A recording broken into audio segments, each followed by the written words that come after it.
Ixora coccinea. Yan ang scientific name ng bulaklak na santan.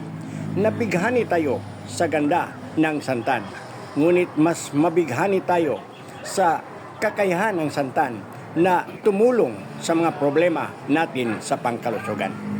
Hypertension, kaya yan ng santan.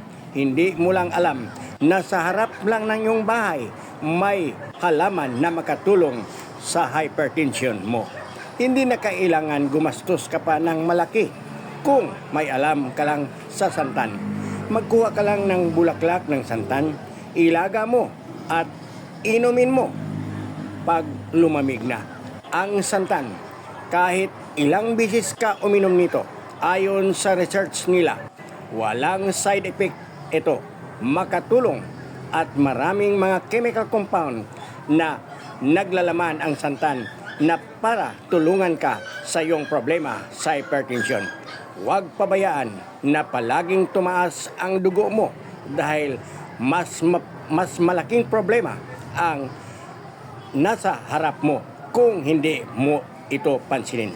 Kung alam mo na may hypertension ka, gumamit ka ng santan para matulungan ka nito. But alam ko dahil ako ay herbalist. Please like, share, follow my Facebook account and subscribe my YouTube channel.